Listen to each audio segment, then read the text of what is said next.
नमस्कार, स्वागत है आप सभी का। मैं हूं आपके साथ शैलजा त्यागी। तो सीधे आपको लिए चलते हैं दिल्ली बीजेपी हेडक्वार्टर। पार्टी है कि क्या ये फंड से वो अपनी ये स्कैम से जो है अपने राष्ट्रीय स्तर की फंडिंग कर रही थी। तो ये तो झारखंड का विषय हो गया। अब आपको याद होगा विपक्ष के नेता जो हैं अगस्त के महीने में जब पहली बार हम पर टैरिफ लगाया गया था तो हमारे विपक्ष के नेता राहुल गांधी ने बड़े जोश में आकर कहा था कि India is a dead economy. आज लगभग 1.5 महीने बाद अनेक ऐसे प्रमाण हैं, राहुल गांधी को करारा जवाब मिला है और ऐसे कुछ तथ्य जो है मैं आपके समक्ष रखना चाहता हूं। अगर इसके बाद भी राहुल गांधी ये मानते हैं कि भारत एक डेड इकोनॉमी है तो मेरे ख्याल से उनको इलाज करानी चाहिए अपनी सोच की। कल आईएमएफ इंटरनेशनल मॉनेटरी फंड ने कुछ फ्रेश एस्टिमेट्स रखे हैं भारत के जीडीपी के लिए और आपको पता है कि पिछले कुछ हफ्ते जो हैं कुछ चुनौतियां रही हैं टैरिफ संबंधित। ऐसी परिस्थिति में भी भारत की जीडीपी को अपडेट किया गया है। जो 2025-26 फाइनेंशियल ईयर की जीडीपी पहले 6.4% ग्रोथ रेट जिसमें अनुमानित थी, अब 6.6% जो है उसको एस्टिमेट बताया जा रहा है। और ये इसलिए भी महत्वपूर्ण हो जाता है क्योंकि पिछले 3 हफ्ते में देश ने सबसे बड़े जीएसटी रिफॉर्म्स देखा है, रैशनलाइजेशन देखा है, जीएसटी बचत उत्सव देखा है, जिसमें हमारे देशवासियों ने यह साबित किया है कि हमारी जो अंदरूनी मार्केट है, जो लोकल डोमेस्टिक मार्केट है। दादरी पुलिस ने अवैध प्रतिबंधित विस्फोटक पदार्थ के साथ आरोपी नदीम को जारचा रोड की एक दुकान से गिरफ्तार किया है, जिसके कब्जे से भारी मात्रा में प्रतिबंधित पटाखे बरामद किए गए हैं।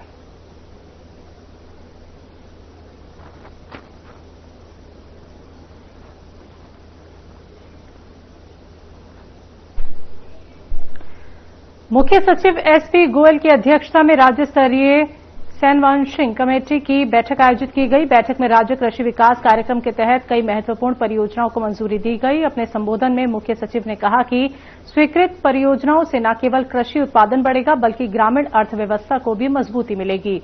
तो अनुमोदित परियोजनाओं के अंतर्गत समस्त कार्य निर्धारित समय विधि में पूर्ण कराए जाएं। बैठक में प्रमुख सचिव कृषि रविन्द्र ने बताया कि वर्ष 2025 से 26 के लिए 450 करोड़ का आउटले अनुमोदित है और 200 करोड़ रुपए की धनराशि बजट प्रावधान में स्वीकृत है। तो बैठक में कृषि उत्पादन आयुक्त दीपक कुमार, प्रमुख सचिव पशुधन मुकेश कुमार सहित समिति के अन्य सदस्यगण उपस्थित रहे।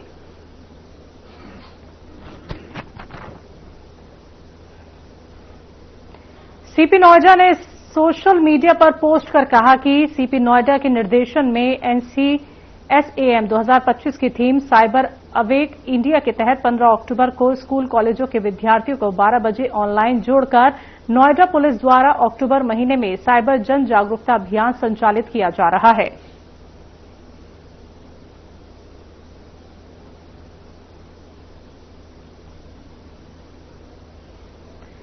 दिल्ली प्रदेश अध्यक्ष वीरेंद्र सचदेवा ने कहा कि बीजेपी लगातार कहती रहती थी कि दिवाली की एक रात के पटाखे सर्दी में प्रदूषण बढ़ाने के दोषी नहीं, अनेक अन्य बड़े कारण हैं, पर तत्कालीन सरकार जानबूझकर पटाखों को ही प्रदूषण का दोष देती रही। तो दिल्ली के सनातनियों को दिवाली पर पटाखे जलाने की छूट उनके सही वोट चुनाव का परिणाम है। तो साथ ही उन्होंने कहा कि दिल्ली की पूर्ववर्ती अरविंद केजरीवाल सरकार, खासकर खुद केजरीवाल एवं गोपाल राय हिंदू विरोधी लेफ्ट राजनीति के प्रतीक हैं और उनकी सरकार जानबूझकर ऐसे आंकड़े रखती है जिनसे प्रभावित होकर सर्वोच्च न्यायालय बीते कुछ वर्ष से दिवाली पर पटाखे जलाने पर रोक लगाता रहा।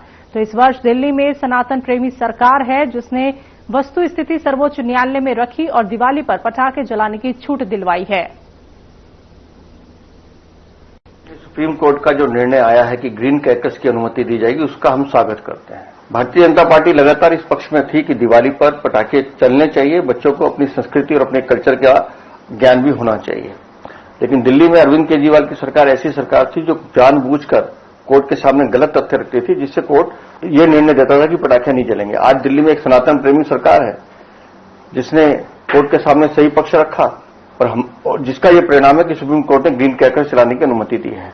हमारा ये मानना है कि एक दिन के पटाखों से प्रदूषण नहीं होता, प्रदूषण होने के कई कारण हैं जिसपे हमारी सरकारें काम कर रही हैं और उसको दूर करने के लिए प्रयास भी कर रही हैं। लेकिन सभ्यता का संरक्षण भी होना है और दिल्ली की चिंता भी करनी है, और मुझे लगता है सुप्रीम कोर्ट का ये निर्णय निश्चय काबिल तारीफ है।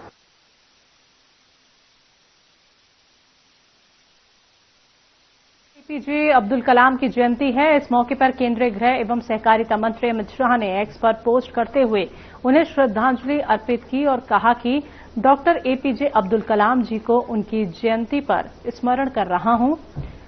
तो एक साइंटिफिक जीनियस कलाम ने अपनी अटूट देशभक्ति और भारत प्रथम के सिद्धांत के साथ विज्ञान, रक्षा और तकनीकी नवाचारों में हमारे राष्ट्र की क्षमता को अभूतपूर्व ऊंचाइयों तक पहुंचाया।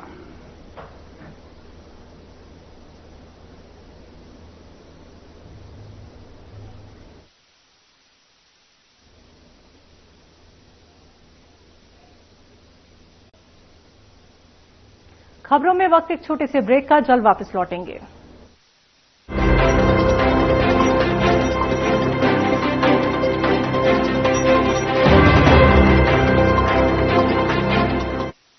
सप्तपुरियों में प्रथम मर्यादा पुरुषोत्तम प्रभु श्री राम की जन्मभूमि श्री अयोध्या धाम को रोशन कर रहा है समग्र प्रगति का प्रकाश। आस्था, श्रद्धा, विश्वास और समर्पण का यह सातत्य प्रकाश है राममय दीपोत्सव का, जिसमें सदियों बाद लौट आया है सनातन का स्वाभिमान। यशस्वी प्रधानमंत्री जी की प्रेरणा से माननीय मुख्यमंत्री जी के यशस्वी नेतृत्व में दिव्य दीपोत्सव निरंतर गढ़ रहा है नए कीर्तिमान। अलौकिक, आध्यात्मिक और आधुनिक श्री अयोध्या धाम में आस्था के इस दीपोत्सव में आप भी समर्पित करिए एक दिया राम के नाम। अयोध्या विकास प्राधिकरण द्वारा संचालित दिव्य अयोध्या ऐप और पोर्टल के माध्यम से राममय दीपोत्सव के साक्षी बनकर आप भी करिए गौरवशाली सांस्कृतिक विरासत का वंदन और नमन। दिव्य दीपोत्सव का आवाहन, एक दिया राम के नाम।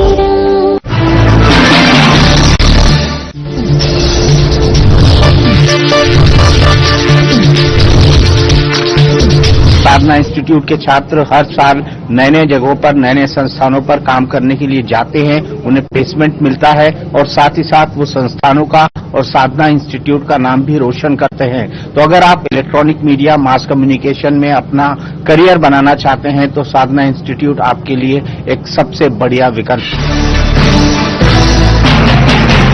लोग सेहत बनाने के लिए क्या क्या नहीं करते, जिम जाते हैं, कसरत करते हैं, काजू बादाम प्रोटीन के डिब्बे तक घोल घोल कर पीते हैं, फिर भी उनकी सेहत नहीं बनती क्योंकि उनका पाचन तंत्र खराब है। और जब तक के पाचन तंत्र दुरुस्त नहीं होगा वो जितना मर्जी अच्छे से अच्छा खा ले, उनकी सेहत नहीं बन सकती। इसलिए हमारी संस्था सन्यासी आयुर्वेदा ने एक ऐसी दवा का निर्माण किया है जो कि आपके लिवर को, आपके पाचन तंत्र को दुरुस्त करने का काम करती है, ताकि आप जो भी खाएं उसका पूरे का पूरा निचोड़ आपके शरीर को लगे, आपकी भूख बढ़े, खाया पिया सही से लगे, नया खून बने, हड्डियों में जान आए, वजन बढ़े और आप मोटे तगड़े खूबसूरत पर्सनैलिटी के मालिक बन जाए। सिर्फ 655 रुपए की पूरे एक महीने की दवा होती है और आप इसे घर बैठे 011 45 45 45 45 पर फोन करके दवा मंगवा सकते।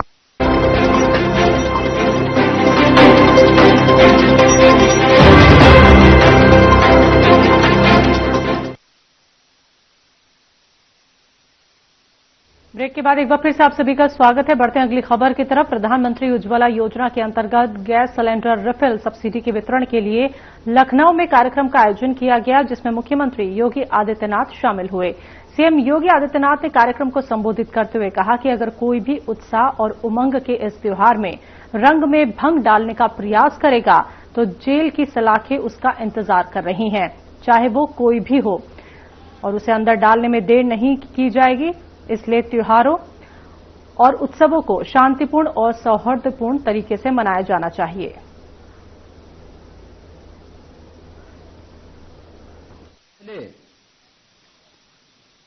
प्रदेश के उन लाभार्थियों के लिए दीपावली का एक उपहार है।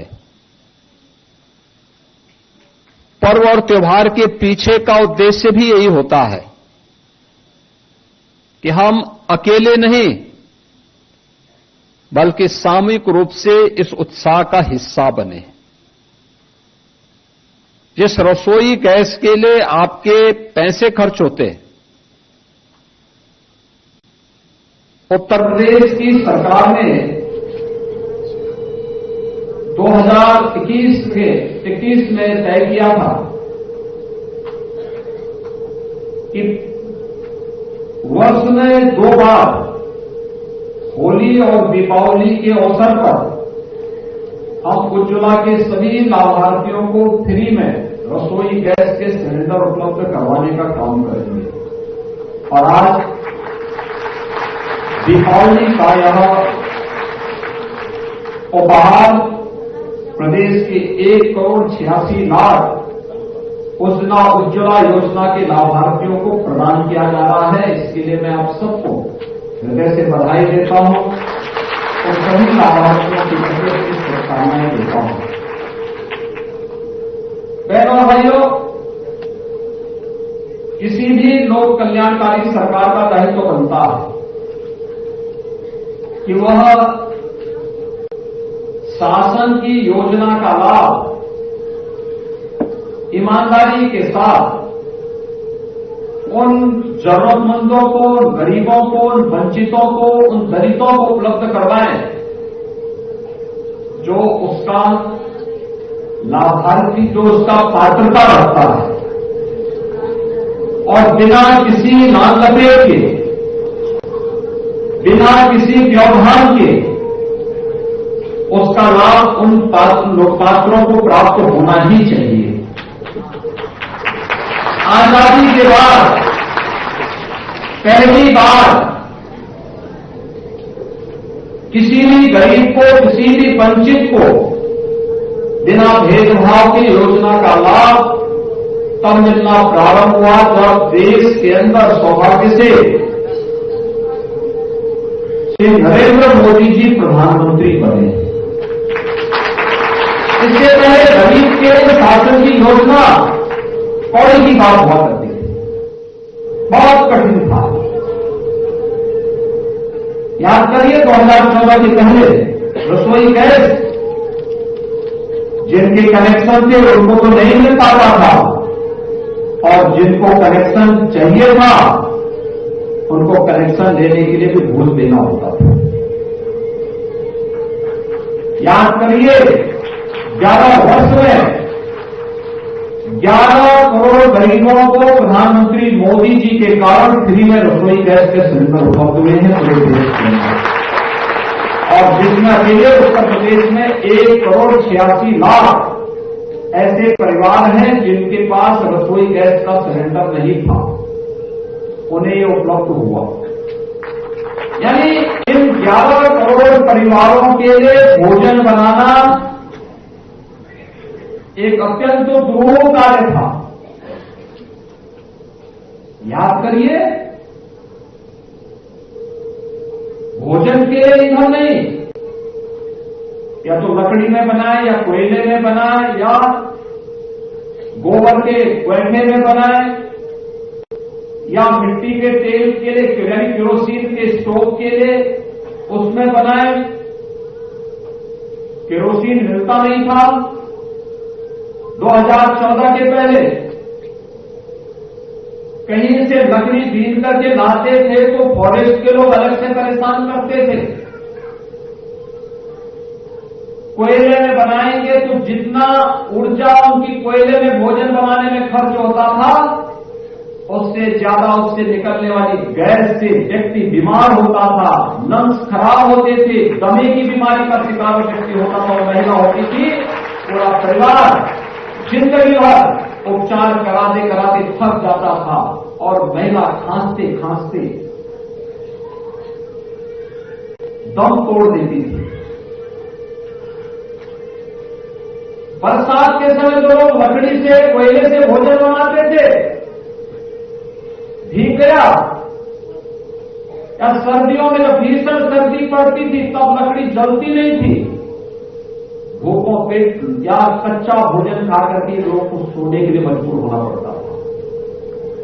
लेकिन देशवासियों को आभारी होना चाहिए, कृतज्ञता ज्ञापित करनी चाहिए प्रधानमंत्री मोदी जी की, जिन्होंने 11 करोड़ लोगों को बिना किसी पैसे के फ्री में ये रसोई गैस के कनेक्शन उपलब्ध करवाए, और ये कनेक्शन भी किसी और को नहीं, महिलाओं को उपलब्ध करवाए। महिलाओं को, परिवार की महिला सदस्य को मानकर नारी गरिमा का प्रतीक बन गया सिलेंडर। और प्रधानमंत्री मोदी जी की इसी मुहिम में प्रदेश सरकार ने अपने को जोड़ करके कहा कि अगर मोदी जी 11 करोड़ लोगों को फ्री में रसोई गैस के कनेक्शन दे सकते हैं तो वर्ष में 2 बार होली और दीपावली के उत्सव को और उत्साहपूर्ण बनाने के लिए फ्री में रसोई गैस के सिलेंडर हम उपलब्ध करवाएंगे। बहनों और भाइयों, ये कार्यक्रम उसी का हिस्सा है, उसी का हिस्सा है। इससे जो पैसे की बचत होगी, इससे आप अपने घर में बच्चों के लिए कुछ अन्य सामग्री खरीद सकते हैं, परिवार के लोगों के उत्साह को, आने वाले अतिथियों के उत्साह को और उमंगपूर्ण बना सकते हैं। और इसलिए राज्य सरकार उन सभी परिवारों के प्रति होली की और दीपावली की बधाई स्वरूप ये रसोई गैस के सिलेंडर उपलब्ध करवाने का कार्य करती है। बहनों और भाइयों, जब अच्छी सरकार आती है तो ऐसे ही लोक मंगल की कामना के साथ सबके हित के बारे में सोचती है। 17 के पहले इस प्रदेश में परिवार से ऊपर सोची नहीं थी, केवल अपने परिवार के बारे में सोचता था। उपसेफई परिवार के अलावा दूसरों के पास कोई सोच ही नहीं था। घूम फिर करके सब वही चाचा भतीजा और महाभारत के सभी रिश्ते उसमें आते थे, और एक ही परिवार के सारे लोग उसमें लाभ लेते थे, लूट लेते थे, डकैती डाल देते थे। उत्साह के उमंग को दंगों की भेंट चढ़ा देते थे, गुंडागिर्दी के भेंट चढ़ा देते थे, अव्यवस्था फैलाते थे। किसी भी गरीब को योजना का लाभ नहीं मिल पाता था। नौजवानों की नौकरी में डकैती पड़ती थी। विकास के कार्यों के पैसे में छीना झपटी होती थी। गरीब को इसका लाभ नहीं मिल पाता था। परिणाम क्या होता था? प्रदेश पर्व और त्योहार भी नहीं मना पाता था। प्रदेश के अंदर गरीब तबाह होता था, नौजवान पलायन करता था। हर जिले में इनके द्वारा पाले गए गुंडे अराजकता फैलाते थे, माफियागिरी फैलाते थे, और उन माफिया के सामने, उन गुंडों के सामने, उन दंगाइयों के सामने इस समाजवादी पार्टी के नेता, इनके मंत्री और इनका मुख्यमंत्री नाक रगड़ करके उनको दंगों करने की छूट देती थी। डबल इंजन की सरकार आई और भारतीय जनता पार्टी की सरकार ने कहा कि नहीं, परिवारवाद से नहीं, पूरे प्रदेश को परिवार मान करके काम करना होगा। आज देख रहे होंगे कोई भेदभाव नहीं, किसी की जाति नहीं पूछी जाती, किसी का मत और मजहब नहीं पूछा जाता। प्रधानमंत्री जी का मंत्र था सबका साथ और सबका विकास। योजना का लाभ सबको मिल रहा है, भेदभाव किसी के साथ नहीं, सुरक्षा सबको प्राप्त हो रही है। और सरकार की तो पहले से ही घोषणा है कि अगर बेटी की सुरक्षा के साथ खिलवाड़ किया तो तय मानिए कि अगले चौराहे पर यमराज टिकट काटने के लिए खड़ा होगा, छोड़ेगा नहीं। अगर किसी को यमराज से टिकट कटवाना हो तो किसी राह चलती हुई बेटी के साथ छेड़खानी करके दिखा ले। और ये केवल प्रदेश कर सकता, उत्तर प्रदेश सरकार कर सकती है।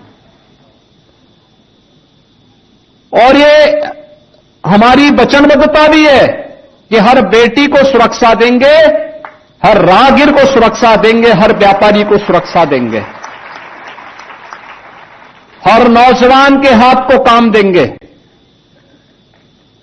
हर गरीब को उसका हक देंगे, हर वंचित के साथ सरकार खड़ी होगी, हर दलित के साथ सरकार खड़ी होगी, उसके साथ कोई अन्याय नहीं होने देंगे। और उत्साह और उमंग के त्योहार में किसी ने रंग में भंग डालने का काम किया, किसी ने व्यवधान डालने का काम किया, तो जेल की सलाखें उसका इंतजार कर रही होंगी। और कोई भी होगा उसको अंदर ठूंसने में बहुत देर नहीं लगेगी। और इसीलिए बहनों वर्यों, पर्व और त्योहार शांतिपूर्ण तरीके से, उत्साहपूर्ण तरीके से, सौहार्दपूर्ण तरीके से एक दूसरे को बधाई देते हुए हमें मनाने चाहिए। और मुझे प्रसन्नता है कि गत 8-8.5 वर्ष के अंदर जो भी पर्व और त्योहार उत्तर प्रदेश में आयोजित हुए, सारे के सारे समुदाय के, होली हो, दीपावली हो, विजयादशमी हो, जन्माष्टमी हो, रामनवमी हो, रक्षाबंधन हो, ईद हो, क्रिसमस हो, गुरु पर्व हो, सारे पर्व और त्योहार शांतिपूर्ण तरीके से, उत्साहपूर्ण तरीके से, उमंगपूर्ण तरीके से आयोजित होते हैं। हर एक व्यक्ति अपने अपने पर्व त्योहारों को मनाए, अपनी आस्था का सम्मान करे। ये पर्व और त्योहार सड़कों पर प्रदर्शन की वस्तु नहीं है। ये सामूहिक रूप से अपनी अभिव्यक्ति को समाज के सामने प्रस्तुत करने का एक माध्यम होता है।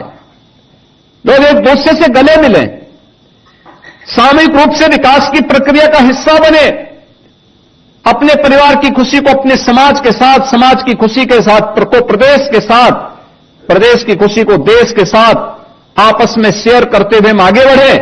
यही पर्व और त्योहार के पीछे का उद्देश्य होता है।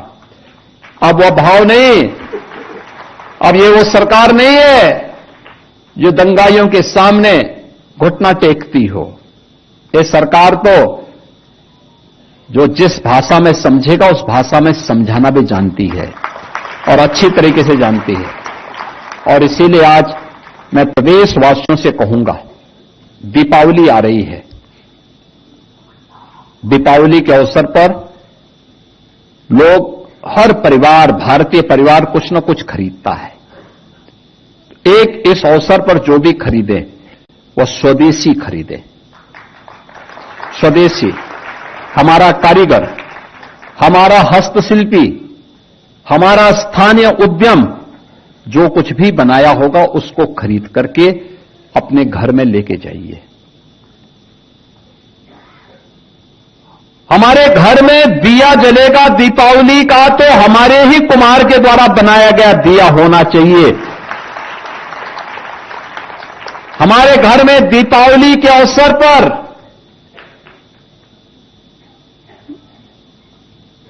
लक्ष्मी गणेश जी की जो मूर्ति बनेगी वह भी हमारे ही कारीगर के द्वारा बनाई जानी चाहिए, कहीं विदेश से नहीं आना चाहिए वो।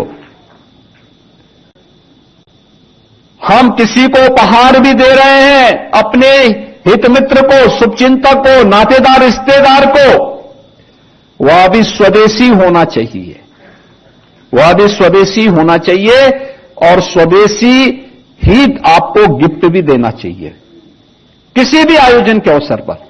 ये पैसा अगर मुनाफा जाएगा हमारे कारीगरों के हाथ में जाएगा, हस्तशिल्पियों के पास जाएगा, हमारे श्रमिकों के पास जाएगा, तो समृद्धि उनके पास भी आएगी। और समृद्धि उनके पास भी आएगी तो यह समृद्धि देश के काम आएगी, देश के काम आएगी।